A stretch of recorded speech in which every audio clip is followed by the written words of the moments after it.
حاجی کئیوں کے ساتھ حج کرتا ہے نا، عمومی طور پر دیکھا جائے، بعض اوقات قافلے ہی سفر کر رہے ہوتے ہیں. اچھا خالی حاجی نہیں، حجانوں کا بھی ذکر ساتھ ساتھ چل رہا ہے.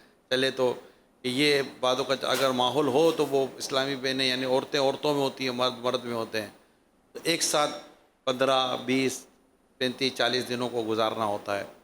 تو وہاں بد اخلاق تھا تو با اخلاق ہو کے پلٹے. اب بد اخلاق تھا تو وہاں بھی جا کے وہی تھا، پلٹا بھی تو وہی تھا، مگر اس کو اس بات کا پتہ ہی نہیں کہ میں کوئی بد اخلاق ہوں، میں کیا بد اخلاق ہوں. اب یہ لوگ ہی صحیح نہیں ہے. یہ کوئی طریقہ ہے؟ نہ ان کو بیگ رکھنے آتے ہیں، نہ بستر رکھنے آتا ہے. یہ کبھی 4 آدمی میں گئے ہیں کہ ان کو پتہ چلے کہ 4 آدمی میں رہتے کیسے ہیں؟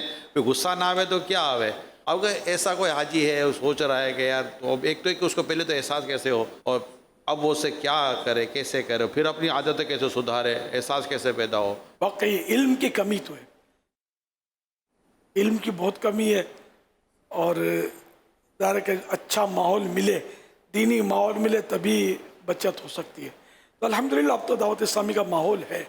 اگر اس ماحول میں وابستہ ہوئے، اس ماحول میں تھے اور اسی میں رہے تو انشاءاللہ بہتریاں آئیں گی. اجتماع اٹینڈ کرے اور دیگر دینی کام جو ہیں، مدنی قافلے میں سفر، نیک اعمال کا ایک رسالہ ہے، اس کے خانے پر کریں، تو پڑھیں، دیکھیں کیا کیا نیک اعمال ہیں.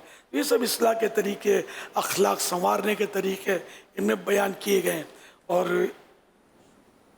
ہر ہفتے رسالہ بھی ہمارے ہاں جاری ہوتا ہے، اس کو پڑھیں. اس میں بھی آپ کو انشاءاللہ اپنے اصلاح احوال کا موقع ملے گا، حالات تبدیل کرنے کے. اس میں آپ کو ایسا ملے گا آپ کچھ پڑھیں نہیں، کچھ سنیں نہیں، سیکھیں نہیں، اور سب کچھ خود بخود آ جائے. تو یہ کیسے ہو؟ تو ہم مطلب ہے کہ کوشش کر کے اچھوں کی صحبت میں رہیں، نیکوں کی صحبت میں رہیں، تو انشاءاللہ نیکی کا اثر آئے گا.